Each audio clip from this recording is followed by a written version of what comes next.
Assalamualaikum warahmatullahi wabarakatuh dan salam sejahtera semua. Saya Syahril bin Salim, nombor matrik 282571, pelajar PJJ UiM Sintuk bersama-sama rakan saya iaitu Siti Bainun binti Ibrahim, nombor matrik 282555, Siti Arfah binti Arifin, nombor matrik 282544 dan Siti Madiha binti Abu Hassan, nombor matrik 282549 ingin membentangkan tugasan bagi kursus GMGA 2023 iaitu dasar awam mengenai kegagalan kerajaan dalam melaksanakan dasar awam di Malaysia. Dasar pengurusan bencana negara iaitu banjir. Untuk pembentangan seterusnya, saya serahkan kepada rakan saya iaitu Siti Bainun untuk meneruskan pembentangan ini. Assalamualaikum, saya Siti Bainun binti Ibrahim, nombor matrik 282555. Untuk pengenalan, negara Malaysia bukan lagi sebuah negara yang bebas dari menerima bencana alam besar seperti negara luar. Walaupun tidak mempunyai gunung berapi dan tidak terdedah kepada gempa bumi secara langsung, namun ini bukan alasan untuk kerajaan mendiamkan diri dalam menguruskan bencana alam. Pensyarah bidang geologi, struktur dan teknologi Universiti Malaya Prof. Madya Mustafa Kamal Syuib 2015 banyak bukti mendedahkan anggapan yang Malaysia adalah bebas gempa bumi merupakan sesuatu yang tidak betul. Dalam petikan berita Universiti Tun Hussein On oleh Sharif Salim, laporan panel antara kerajaan mengenai perubahan iklim IPCC bawah Pertubuhan Bangsa-Bangsa Bersatu PBB mengingatkan dunia sedang menghadapi banyak fenomena-fenomena dahsyat dalam masa terdekat. Selain daripada banjir serta tanah runtuh, Malaysia juga perlu bersedia menghadapi pelbagai musibah lain seperti gempa bumi, tsunami, taufan dan kemarau. Bukan setakat itu, banjir yang berlaku pada hujung tahun 2021 telah membuka mata rakyat Malaysia bahawa isu ini sudah mencapai tahap serius dan perlu diberi perhatian. Dasar pengurusan bencana negara dalam aspek banjir. Dasar pengurusan bencana negara memainkan peranan utama bagai pengengkang dan memastikan tiada kesan buruk yang menimpa rakyat akibat berlakunya bencana. Namun, saban tahun melihat kepada insiden bencana alam, khususnya banjir sama ada di kota maupun di desa amat membimbangkan. Jumlah aset kerugian banjir di Malaysia bagi tahun 2021 mencecah RM6.1 bilion merangkumi aset awam infrastruktur RM2.0 bilion, tempat kediaman RM1.6 bilion, RM1.0 bilion, premis perniagaan RM0.5 bilion, perbuatan RM0.5 bilion dan pertanian 90.6 juta. Laporan kas impak banjir tahun 2021. Ini tidak termasuk kehilangan nyawa dan yang cedera ekoran daripada bencana banjir. Tahun 2022 juga menyaksikan banjir kilat di beberapa kawasan bandar utama seperti di Kuala Lumpur. Kegagalan kerajaan dalam menguruskan tadbir pengurusan bencana utamanya banjir telah menyumbang kerugian yang besar kepada sistem ekonomi rakyat. Pengurusan bencana negara adalah lebih bersifat reaktif serta menumpukan perhatian kepada usaha menyelamat dan rehabilitasi mangsa yang terlibat dengan bencana. Namun adalah lebih baik untuk mengelak atau mengurangkan impak bencana dan ini lebih berkesan daripada bertindak balas menguruskan suatu kejadian bencana. Punca kegagalan dasar pengurusan banjir disebabkan oleh politik. Bencana alam berlaku apabila kejadian geologi, meteorologi atau hidrologi yang melampau melebihi kemampuan masyarakat untuk menghadapi kejadian tersebut. Tujuan bantuan kemanusiaan adalah untuk menyediakan bekalan kecemasan yang sesuai kepada orang yang terjejas oleh bencana alam dan buatan manusia untuk meminimumkan penderitaan dan kematian manusia. Akibat daripada peningkatan bilangan dan impak bencana manusia atau alam, keperluan bantuan bencana, bantuan kemanusiaan yang diberikan semasa bencana dijangka berterusan dan akan meningkat. Ketidakupayaan organisasi bantuan kemanusiaan untuk meningkatkan kapasiti dengan betul untuk menghadapi keperluan yang semakin meningkat pada masa itu. Walaupun telah membawa kepada kekurangan sumber umum dan tekanan yang kuat untuk meningkatkan kecekapan operasi usaha bantuan bencana. Pada ketika bencana banjir berlaku, mangsa dipindahkan ke pusat pemindahan yang telah diwujudkan oleh kerajaan. Mereka mengharapkan bantuan daripada kerajaan bagi mengurangkan penderitaan dan beban yang dihadapi mangsa.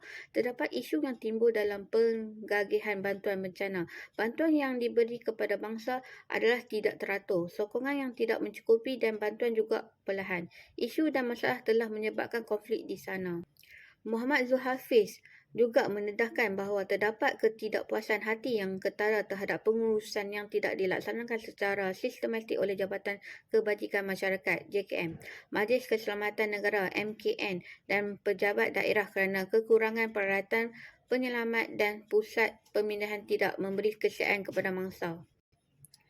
Kekurangan utiliti dan dasar pemulihan yang lambat menjadi salah satu punca kegagalan kerajaan dari aspek dasar pengurusan bencana alam seperti banjir. Kekurangan utiliti semasa banjir adalah salah satu isu penting yang disenaraikan oleh penyelidik terdahulu.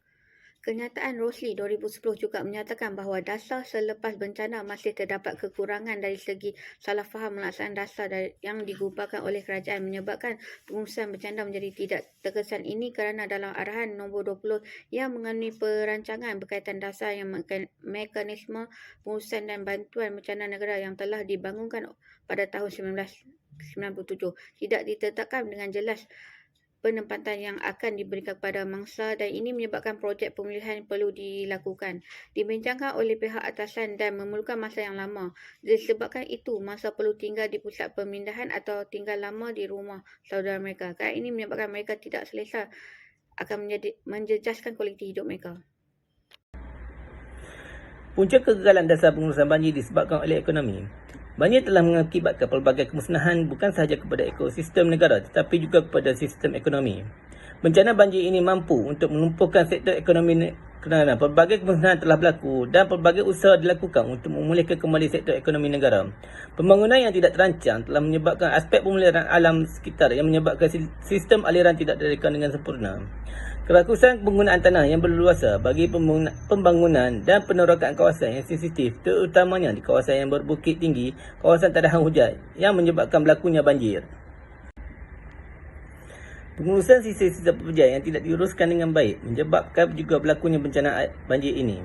Sistem penapisan bagi menapis sisa-sisa pekerja ini tidak diselenggara dengan baik juga adalah salah satu sebab mengapa berlakunya bencana ini.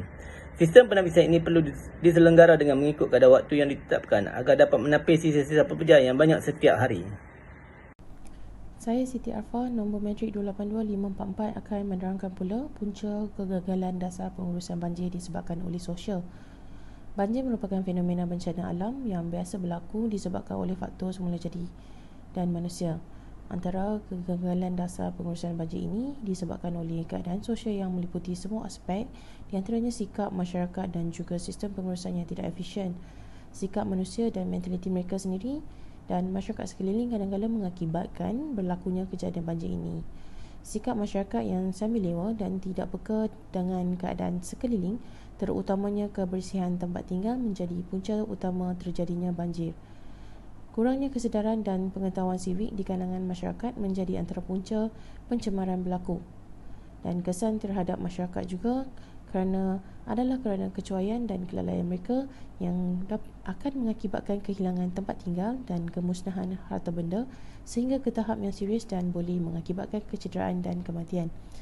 Kesan lain seperti hakisan pemendapan di sungai, pencemaran udara, air dan sebagainya juga boleh terjadi sekiranya sikap masyarakat yang tidak memandang serius terhadap langkah awal mencegah dari terjadinya banjir.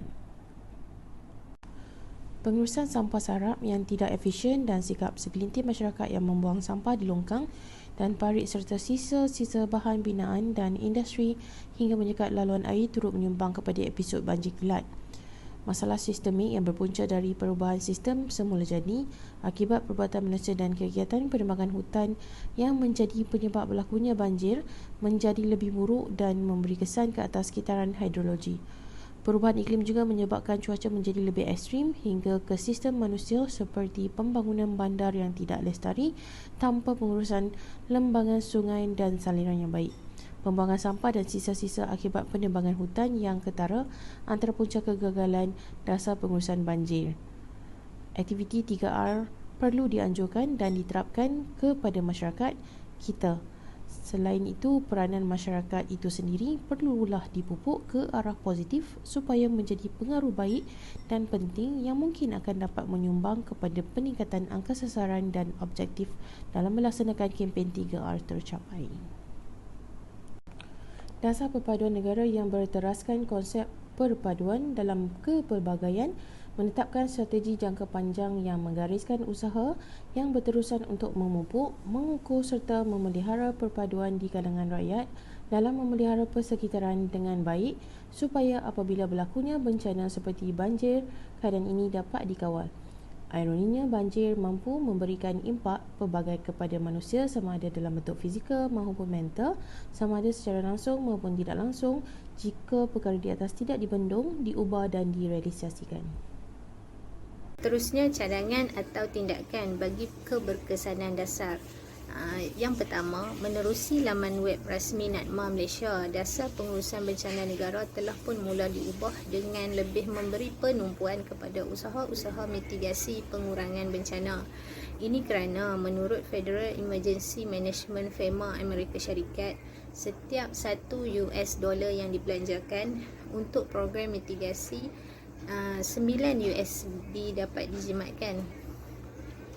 Pihak kerajaan yang dianggotai oleh ahli-ahli politik disaran supaya lebih telus berkhidmat pada masyarakat. Golongan politik yang sudah semestinya mempunyai sumber kewangan yang kukuh dan dana bolehlah mendahulukan wang mereka sendiri untuk menyediakan bantuan atau sumbangan kepada mangsa bencana, terutamanya bantuan dalam bentuk bahan makanan. Mereka tak perlulah menunggu peruntukan daripada pihak kerajaan diluluskan untuk menyediakan bantuan atau sumbangan, terutamanya dalam bentuk pek makanan, sehingga mengakibatkan mangsa-mangsa di pusat pemindahan kelaparan kerana kekurangan bahan makanan. Seterusnya, pihak kerajaan seharusnya menyediakan tabung kecemasan untuk persediaan menghadapi apa sahaja bencana yang berlaku di Malaysia. Ini kerana Malaysia merupakan sebuah negara membangun dan masih dalam usaha untuk menuju negara maju. Sekiranya berlaku sebarang bencana yang besar, pihak kerajaan terpaksa meningkatkan hutang negara bagi membiayai keperluan akibat bencana tersebut. Sekiranya dibuat persediaan awal tabung bencana tersebut, maka pihak kerajaan tidak akan menghadapi kegagalan dalam melaksanakan dasar pengurusan bencana tersebut. Seterusnya, terdapat ketirisan dalam bantuan kepada mangsa banjir.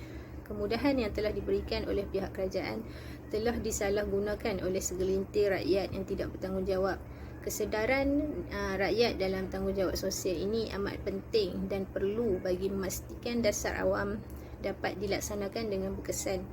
Pihak kerajaan disaran mengadakan kempen kesedaran secara berterusan mengenai kepentingan tanggungjawab sosial sama masyarakat dan juga tanggungjawab sosial kepada negara bagi memastikan dasar-dasar kerajaan dapat dilaksanakan dengan berkesan. Seterusnya, bagi kesimpulan, walaupun arahan Majlis Keselamatan Negara nombor 20 berkaitan dasar pengurusan bencana telah pun jelas menggariskan peranan dan tanggungjawab setiap jawatan kuasa pengurusan bencana di setiap peringkat iaitu pusat, negeri dan daerah, manakala dari segi perintah dan kawalan pula diketuai oleh Ketua Polis Daerah, tetapi masih berlaku kegagalan di dalam melaksanakan dasar tersebut. Kegagalan dalam melaksanakan dasar ini tidak seharusnya diletakkan sepenuhnya kepada pihak kerajaan. Ini kerana pengurusan bencana merupakan tanggungjawab semua pihak di semua peringkat, bermula di peringkat komuniti sehinggalah kerajaan persekutuan. Pihak kerajaan bersama pembangkang, sukarelawan maupun rakyat perlu berganding bahu bagi memastikan dasar awam yang merupakan permintaan rakyat itu dapat dilaksanakan dengan berkesan. Sekian, terima kasih.